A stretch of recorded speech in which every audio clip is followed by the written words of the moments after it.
Hello, Facebook friends. Today I'm going to talk about something that's probably you've never heard before in the scriptures that I've known for quite a while. We actually have taught it in our school for several years. I'm going to talk about the book in the Bible that is the only book written that is entirely devoted to sonship. Hopefully, maybe you'll be able to find out exactly what I'm talking about as you listen in today. But we talk a lot about spiritual fathering. We talk a lot about being spiritual sons and daughters. And we look through the scriptures, and most of the time we come back to the life of Paul and Timothy, seeing the lifestyle of them. Sometimes we go back and look at Moses and Joshua. We see different, excuse me, we see different ones. But mainly the main one we look at is Paul and Timothy. Well, today I'm going to look at a book in the Bible that's actually the entire book is about sonship. And yet it's a book probably you haven't read lately. It's a New Testament book. So what book is it? What book am I talking about today? I'm talking about the book of Philemon. Philemon, right before Hebrews, is a book entirely about sonship.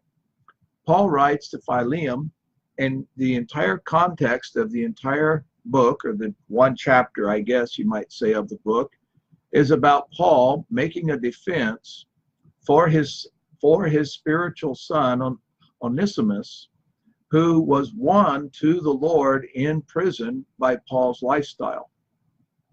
We see that Paul basically addresses him and he says, "I'm Paul, I'm aged, I'm in prison. And while I was in prison," he says, "I beseech thee," in verse 10, "for my son Onesimus, whom I have begotten in my bonds." The word Onesimus means profitable or useful one. And names in that time frame of life that you were supposed to fulfill your name. And so Onesimus is now in jail. He's been in prison. And basically, we don't know why, but Philemon was a Christian who owned Onesimus as a slave and put him in jail. And if we read the context of this chapter, we find out that basically the next verse he says, "which in times past was to thee unprofitable, but now profitable to thee and to me." So Paul basically tells Philemon that you put him in jail because he wasn't either doing the work you were asking, he was unprofitable, so you just put him into prison.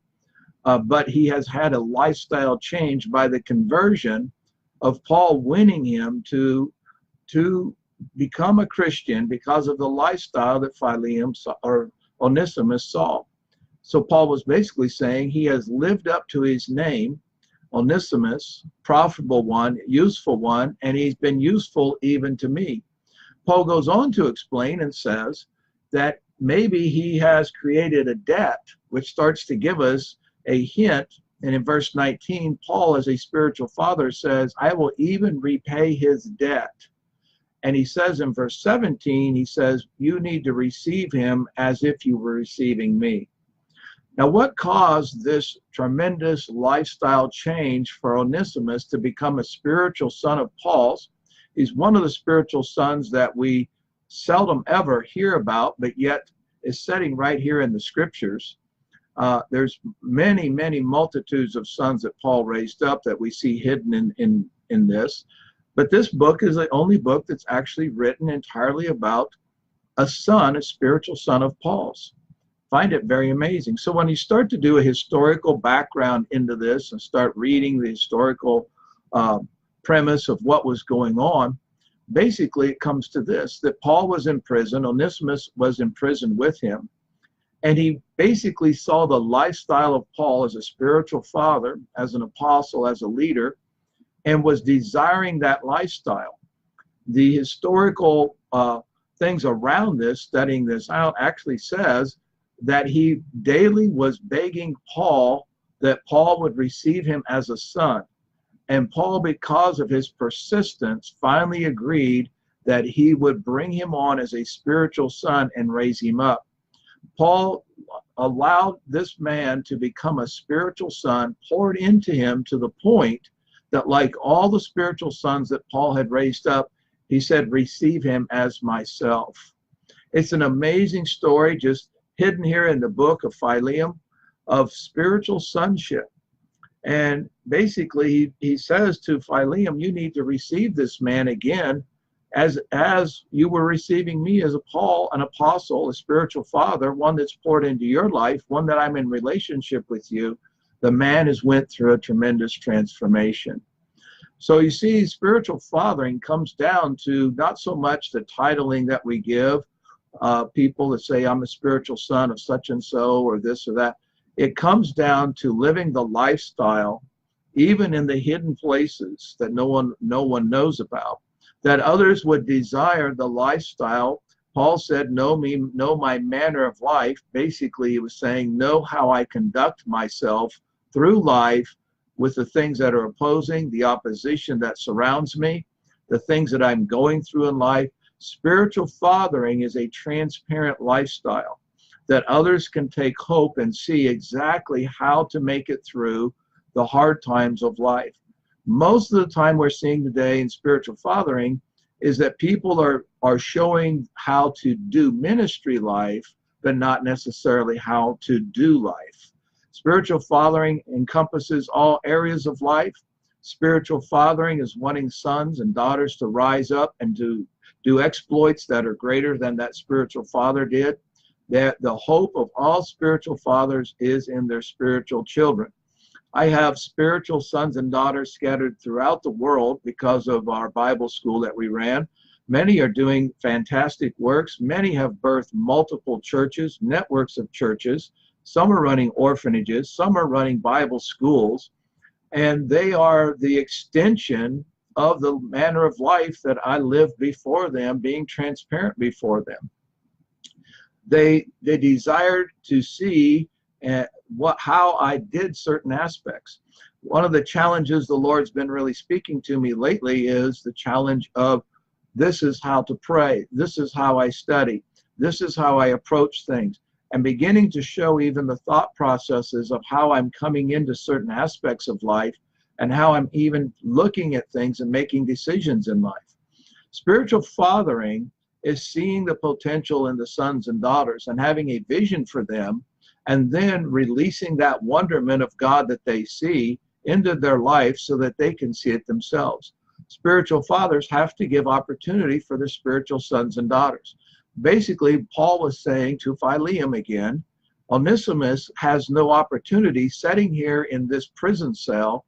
You need to release him out of this cell so the potential that's setting inside of him can be seen to others around him. He will carry the same DNA as the Apostle Paul, and he says, receive him as myself. And so I think the book of Philemon is a tremendous book showing a spiritual son who desired to have sonship from a spiritual father to the point that he basically demanded it relentlessly demanded it until Paul gave into it and became his spiritual father. So I tell you today, some of this that we see in the fathering aspect today is more about just saying I have these following me, when in reality there's no real relationship. We have to be relationship driven. Many of the things that you do with sons and daughters they're all relationship driven, but they take a tremendous amount of time and developing time and opportunities that you find for them to be able to produce the potential that's setting inside of them. So today I've kind of moved off the Kingdom of God series for just a moment, coming into this. I felt it was just kind of something that probably you've not really looked at the book of Philemon, and seen this book is entirely about sonship and how Paul viewed a spiritual son and was actually willing to pay his debt so he could be released out of the prison that he was in. In some ways, that's what spiritual fathering does. It releases people from the prisons that they've been in and allows them to be free of who they really are. A spiritual father sees how somebody has been created by God in the spiritual DNA and then says, I'm going to figure out a way to make opportunity that can be seen and they can see it for themselves. So hopefully today that you all are pursuing a spiritual father. I have many that ask me about spiritual fathering from time to time. actually pretty regularly. I only take on the ones that I feel like God is really saying to. I probably have fathered now close to 40 people. And it's probably one of the greatest ways of seeing multiplication occur. It's a very hidden process and very hidden even. Many don't even know who all my spiritual sons and daughters are. But I pour into them as if I was pouring into a congregation. I pour into them probably even more so, spend more time with them. And really, you end up as a spiritual father, you're really developing a heart for your spiritual sons and daughters of what they can become. I've taken on through that process some that actually have become like real daughters to me, that I've taken on the role of being almost a surrogate father. And the Lord began to speak to me about some things that if you're really going to father your children, you have to love what your children love. It's the same thing with spiritual fathering. You love what your spiritual sons and daughters are doing, and you take joy in it and even a type of pride in it, that they are accomplishing the will of God with their lives. And so I'm looking for those that I'm fathering right now to rise to greater levels of maturity, growing, activation, potential being released, seeing them come into who they really are in God. And like Onesimus, wanting to see them come out of the prisons that they're in, so that I could actually say, receive them as you would receive me. Probably the greatest thing that I ever had received as far as a compliment on spiritual fathering was when we were in Nigeria. At one of our schools, we had 45 schools going in Nigeria, and we were doing about 4 trips a year into Nigeria alone, plus some other nations. And we were teaching leaders, and I took 3 of my spiritual sons with me, and they turned to me and they said, you no longer have to come, just send your sons. They talk like you, they think like you, they speak like you, you're released to go into other nations. And so that was a tremendous compliment of what had occurred through the process of investment. And in all of those conferences of training leaders, my spiritual sons were training the leaders in the leadership conferences, because that's all we do when we do mission work, is we train leaders in conference. And so that to me was just a great joy. And it just made my heart happy, that I had raised these men up to be who God had called them to be, and so the potential could be seen by other people. So look for somebody to father you. If you are not being fathered right now, God has been fathering people for the last 10 years, maybe even longer, very heavily, trying to get us to come into a greater maturity level. I believe he's not necessarily choosing 5-fold ministry gifts by going through a school. I believe in the church in the New Testament, that what they did is they were in relationship with sons and daughters, and 5-fold grace came upon those sons and daughters because they'd reached a maturity. From sons and daughters, they chose 5-fold giftings, and those 5-fold giftings were given responsibility.